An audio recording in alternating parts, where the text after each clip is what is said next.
Congressman Lou Barletta is announcing legislation that he plans to introduce next week called the Unaccompanied Alien Children Transparency Act. Now, it would require the government to inform local municipalities, states, counties that unaccompanied young children crossing the border who are considered homeless coming into our country would be coming into our area. What does this mean for the city of Hazleton? Hazleton Police Chief Frank DeAndrea joins me now to tell us, Chief, why is this so important to the city of Hazleton for you that would have to enforce anything should we get people into our community that would possibly cause crime or that we just don't know simply who is coming here? This piece of legislation is so critical for the safety of not only Hazleton, not only the county, the Commonwealth of Pennsylvania, but the nation. Right now, with the current ISIS situation unfolding, Al-Qaeda, we are opening our borders, our arms, and our pocketbooks to refugees and refugee children. And so, as you remember, 2 months ago, a refugee center was about to open in the Altamont building, filling the place of the would-be or so-called refugee center of MnSEC that just left. The problem with refugee centers in small communities such as Hazleton is that they cripple or break the back of an already crippled infrastructure. There's increased police, there's increased fire, there's increased medical and educational costs that burden an already financially strapped facility. Those 100 or 200 children that would be moved into Hazleton, and I have to stress that offer is no longer on the table. Through Congressman Barletta raising questions, that has gone away. But this legislation will make it law, if passed, that the federal government has to be transparent and contact the state, the county, and the local government and say, we would like to open a refugee center in your city. What are your thoughts? That will give the community 30 days to ask questions, the federal government 10 days to answer the questions, and then the governor has 7 days to veto if he wants it to come or not.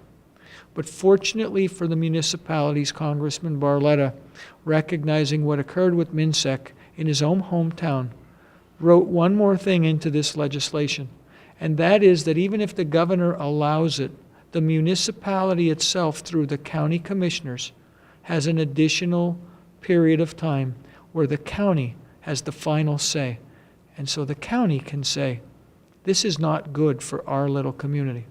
These facilities might be acceptable in cities of the first class where there's millions of people, or rural America where there's no one. But they are not good for cities such as Hazleton. And I commend Congressman Barletta for spearheading this charge. It is not an immigration issue. It is not a race, color, creed issue. It is not a love of children issue. This legislation is 100% protection for the American people and the American way of life. And I could only hope that every person in the listening area will log on to Congressman Barletta's website. I'm hoping that you'll give it. And they can copy and paste this legislation. And like an email, they can send it to every person in their in-basket or in their email box, and we can get this legislation nationwide and ask all of our friends, family, please ask your congressman, ask your senator to support this legislation so that we can protect our borders and we can protect our children. It's not the fact that people are against children coming here. You said the scary part is that they're considered homeless, so that means a whole different set of laws are followed. That's correct. There is actually a federal law right now referred to as the McKenna Act. Dr. Antonelli just spoke at a Congressman Barletta's press conference, where that federal law forbids, makes it illegal for schools to ask children that are deemed homeless for any school registration paperwork. They don't have to fill out school registration forms. They're exempt from it, and they don't have to even tell you if they're immunized or vaccinated, and we can't ask. And my fear with why I'm saying that refugee centers will tax the infrastructure is because I am now taking communicable diseases, and I'm taking diseases that come from third world countries, and I'm passing them from those children to the children of the Hazleton Area School District and or any other school district that they're exposed to. And what that does is it cripples an emergency room that already takes sometimes 3 and 4 hours to be seen now. That type of disease would run rampant like a pandemic through a municipality that wasn't prepared for it, and it would be life-threatening. What would it mean to an already taxed and high response calls for the Hazleton Police Department? Again, it's crippling.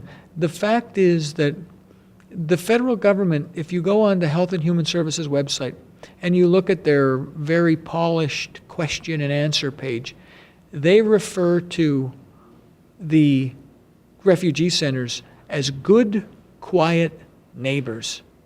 And my example of that is, as a Pennsylvania State Trooper on September 11th, 2001, I worked the Flight 93, United Flight 93 crash at Shanksville, Pennsylvania.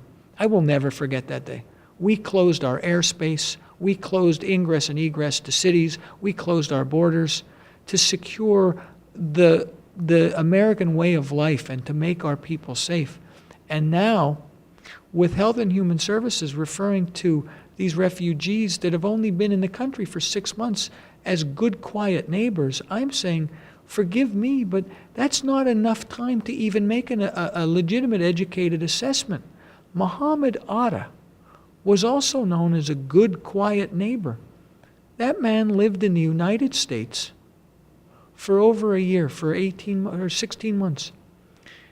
On September 11th, 2001, he flew a Boeing 767 into the North Tower of the World Trade Center.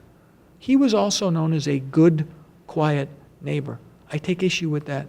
I look at that and I think of just the police services and the coverage that we had to do when we had MinSec here, which was a government-funded minimum security prison dumped in the backyard of the city of Hazleton. There is no one who is willing to come forward and say, well, if we do this, we're going to pay the municipalities, we're going to pay the infrastructure to try and help you augment the costs. The only people who will make money are the people who will become the foster parents of these refugees that will get $6,000 to be a refugee foster parent. And even they are not currently required to have background checks.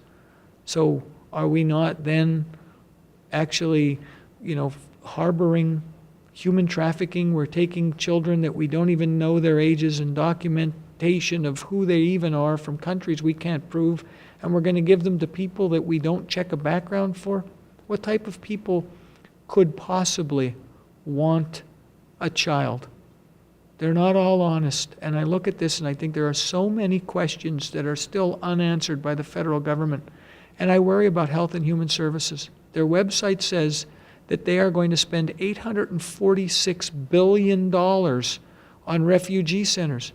I'm hoping that's a mistake, because $846 billion is 1/5 of the national budget for 2014.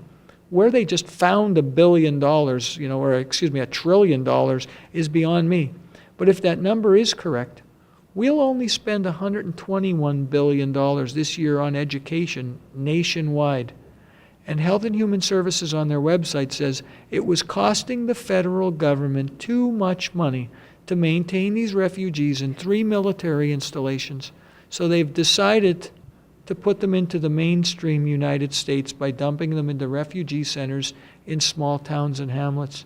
And they're now ignoring right-to-know requests. So although the population of the United States is asking questions, the federal government isn't even answering them through right-to-know.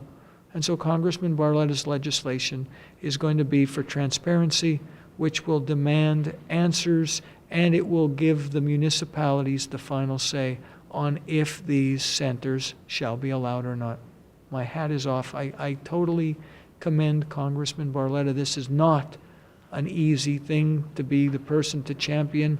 And I believe that it's truly because he remembers what it's like to come from a small town, and he knows the meaning of quality of life, and he seeks to protect all of the American people. Chief Frank DeAndrea from the Hazleton Police Department, thank you so much for weighing in on this. We'll obviously keep you updated on what transpires. Again, the Unaccompanied Alien Children Transparency Act will let you know how it fares.